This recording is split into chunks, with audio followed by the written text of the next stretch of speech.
Hey, how's everybody doing out there tonight?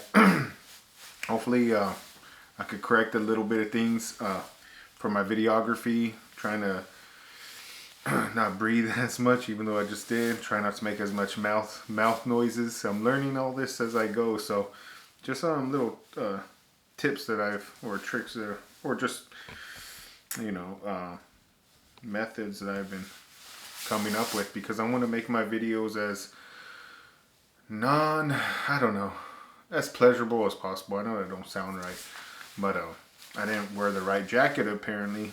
Next video I will. Anyways, today's topic, I want to talk about something that really hits home to me. I mean, I was a fan of YouTube before I started doing videos. A big genre that I watched a lot. I did watch a lot. I kind of don't watch as much of this genre because I feel like it don't really promote. I'm not gonna say it promotes total negativity, but it doesn't promote any positivity. And if it does promote anything, it does promote negative aspects of Mexican American culture, especially particularly in California. I would say I can't say, this is applicable to all the other demographics of Mexican Americans because I'm pretty sure Mexican Americans, maybe in the southwestern states, a lot of the Mexican Americans can relate.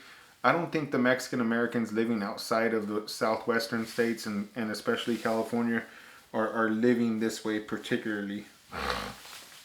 And what I was wanting to get to is that for a long time I used to watch prison. I said that I put an H in there. Prison genre channels. Very very dedicatedly. I've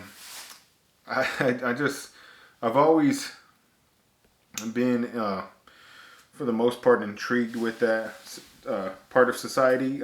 I myself was involved in the gang culture, the Mexican American gang culture here in California while I was growing up as a teenager. Before I even had my head on screwed correctly, I was, I don't know, I was attracted to that lifestyle when I was a teenager. But I mean, mind you, when you're a teenager, you can't tell left from right and up from down, and for the most part, there's sharp teenagers out there nowadays. I feel like a majority of the teenagers nowadays are very well informed, and I feel like the ones that do gravitate to that lifestyle do so purposefully. They want to live that grind life. They do want to live a tough life, and they're ignorant to the fact that you could choose not to live that way. I know I was ignorant to the fact for an extended period of time. But I just want to talk about prison genre channels. Are they good or bad for society? Are they really just trying to do anything more than just to monetize and make money? And should they even be talking about half the stuff that they're talking about? I mean, I'm not a person to regulate who should talk or who should not talk. I think a lot of these channels that have dropped out of the gangs, I can't say that they totally left the gang culture because it's hard to leave a gang culture. They talk about it so thoroughly, so dedicatedly still. They're totally immersed in this world still, even though they dropped out. I mean, if you're gonna talk about at least, some positivity or something about promoting the well-being for the youth, particularly Chicano male youths, or Mexican American male youths, particularly here in California, throughout the whole entire state, because there's a gang problem for young Mexican American males in this state. The culture is just promoted, and I gotta think back to my time. I'm like, who was I getting influenced by? And I was getting influenced by older Mexican American men. I didn't really have a positive male figure in my family. Not even I couldn't sit here and say, I mean, I didn't have my own dad, let alone my uncles weren't good positive role models. I didn't have any older cousins that were positive role models.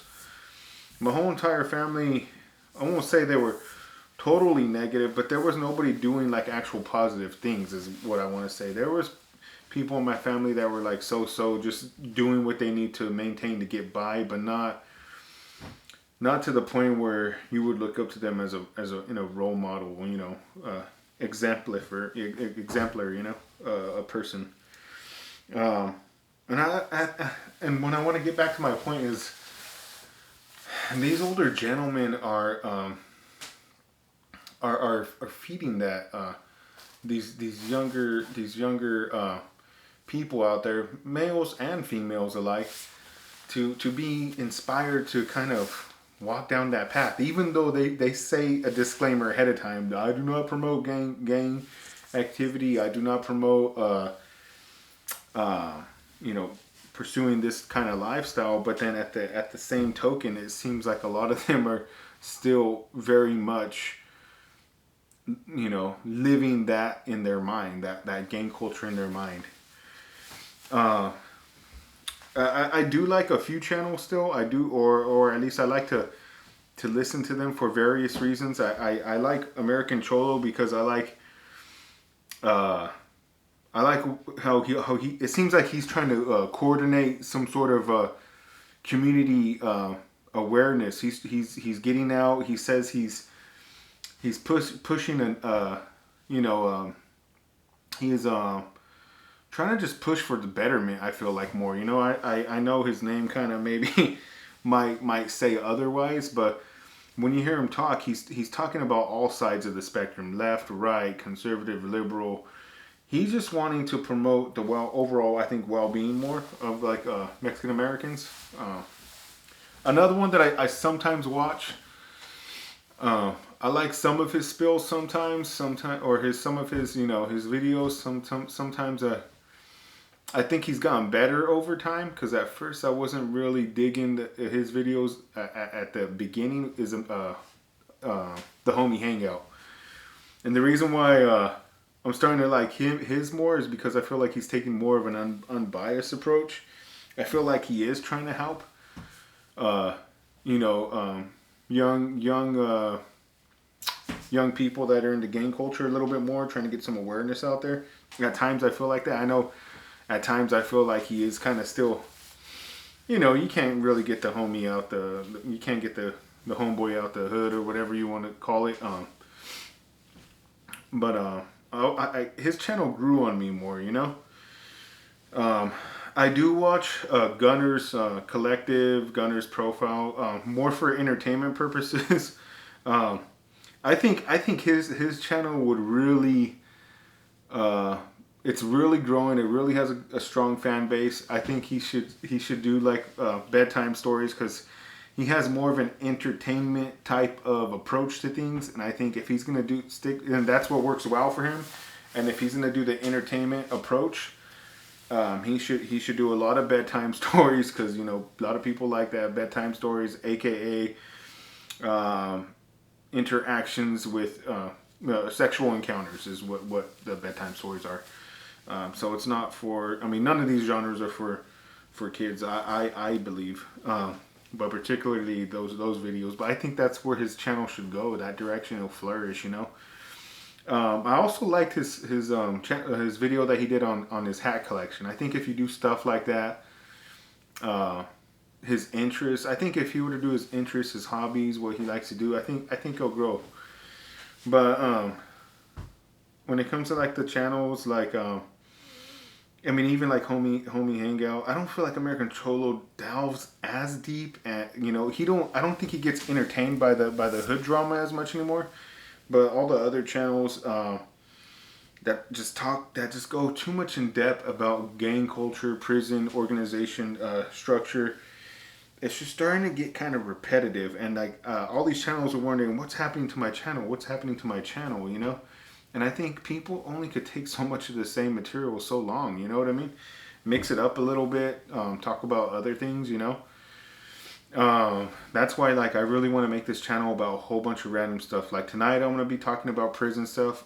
Who knows? Maybe in a couple nights, I want to talk about, freaking what brands I like, or you know, talk about like cryptocurrency or something. I don't want to stick to just one genre. This is gonna be a channel where, like I said, it's just gonna be whatever comes to my mind. But getting back to the subject at hand, I used to watch a lot of channels. I would put like Savage Studios in the arena of gunners too. I liked watching it for the pure entertainment purposes.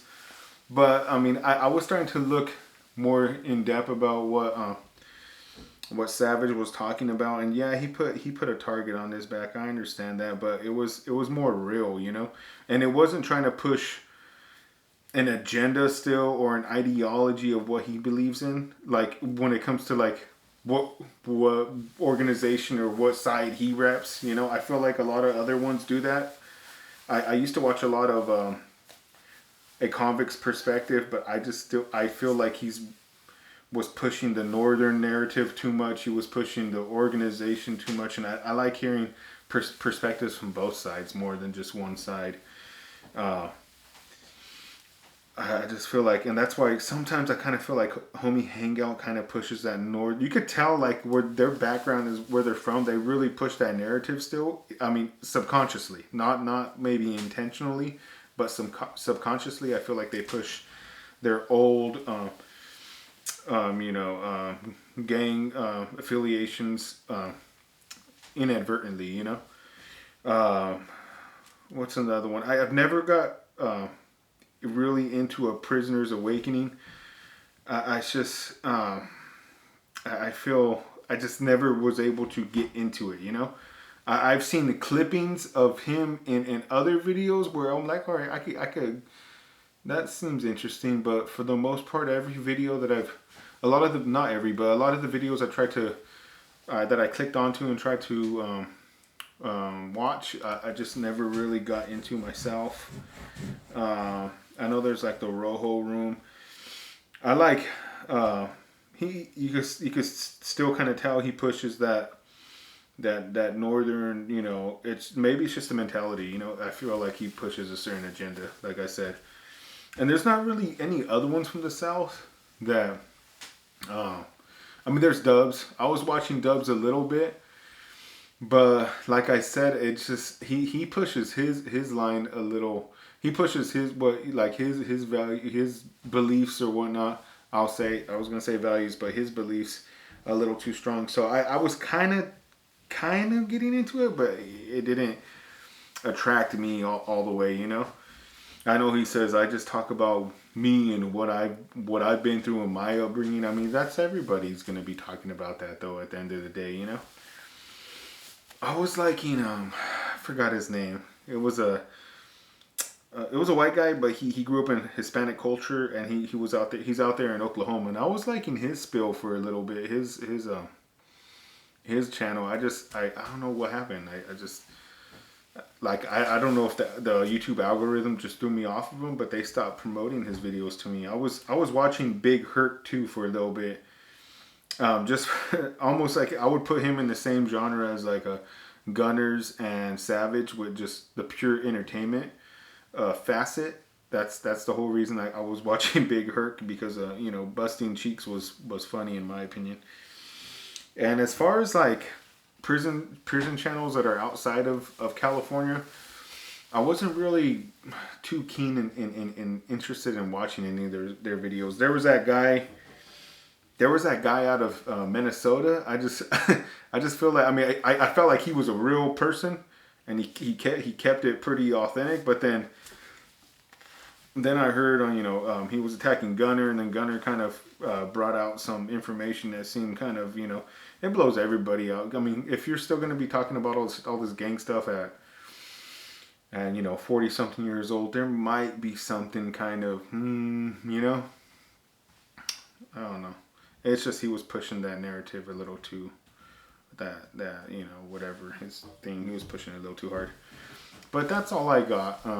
I want to hear you guys' opinions on what you think about the prison channels. I think if you really want to promote some positivity, I think you just gotta have to take a different approach, you know, than just talk about prison politics or gang culture all day long. With that being said, thank you guys. You have a good night.